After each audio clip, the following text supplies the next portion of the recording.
Hey everybody, it's me, Calvin Benson. And welcome back to my big ranking of every single movie I've seen that's released in the year 2024. And we have finally reached the top 2 films of this entire ranking. It's been a really long time coming, but finally we are at the top. We're past 3rd place. All that's next is the runner-up and the very best. If you want to catch up with all the past parts, they are in the description. But now, let's just get into it with the runner-up, 2nd place, the 2nd best.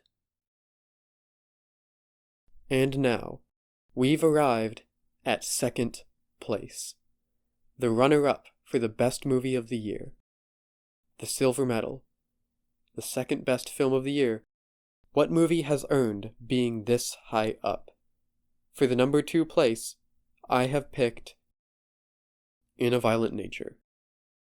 More so than any other movie on this list, it's a bummer that this movie has not gotten the recognition it deserves, because this movie is a look into life and consciousness itself.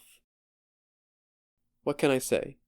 This film is a true modern masterpiece. The most artistic slasher horror movie of the century.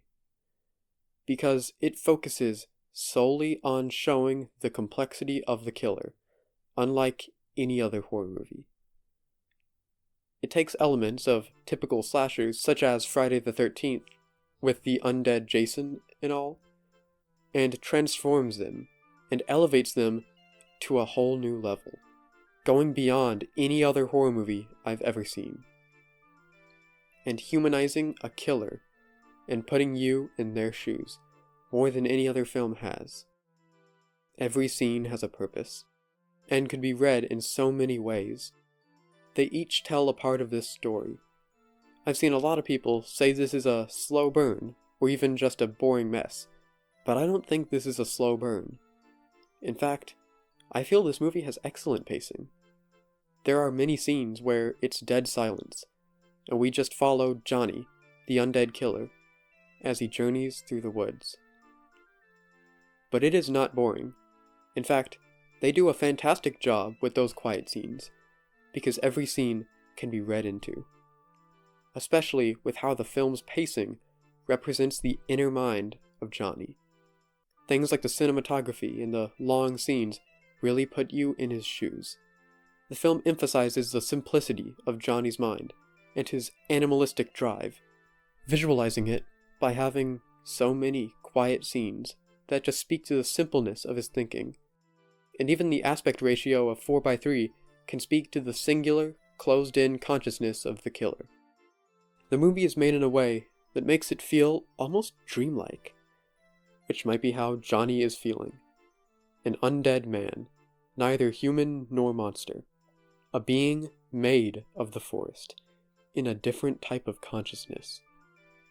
This film is a portrait of a lost soul of a child who's suffered the worst of humanity, the simple animalistic anger of forest animals, and the dreamlike spatial consciousness of nature itself. All embodied into one hulking body, wandering the vast forest with one simple goal: to get his mother's necklace back, by any means necessary. Another criticism I've heard is that the ending scene of the final girl getting rescued and getting in the woman's pickup truck, and how the scene is too long and unnecessary. But I view it as further adding a new layer to this already deep film. The driver told a story of an encounter with a bear, and she ends it by saying how animals, especially the dangerous and savage ones, don't have reason. They don't kill for food. They don't kill for pleasure. They're animals, through and through. They are driven only by death. And that is a direct metaphor for Johnny himself. That ties into another big part of the movie, and that is nature. A less prominent but still present theme in the film is the sacredness of nature and how it should be represented. That can be seen in the origin of Johnny's death, with the watchtower and how that was started by woodcutters. In a way, having the woodcutters killing Johnny represent humans killing nature. This can also be seen in the first kill of the movie, the farmer, and how before he died, he was warned not to put out bear traps in the woods, because that endangered the animals, and he ends up dying because he was caught in his own bear trap. The film has many layers of depth and character work, but they don't spell it out for you, and that's so refreshing to see. And even outside of these themes, the other aspects of the movie are executed so well. The kills are some of the best of the genre, and were so gruesome that even the most die-hard horror fans would be freaked out. And of course, the cinematography is exceptional. They have so many beautiful wide shots and close-ups of the environment, and it's just breathtaking. There's even a bit of dark comedy in the film. The yoga kill is so outlandish that it's inherently a bit comedic, and how the killer uses the dead body to break down a door as if it was a brick, and especially how the guy trying to distract Johnny is immediately butchered. There's some great comedy sprinkled in with the rest of the film.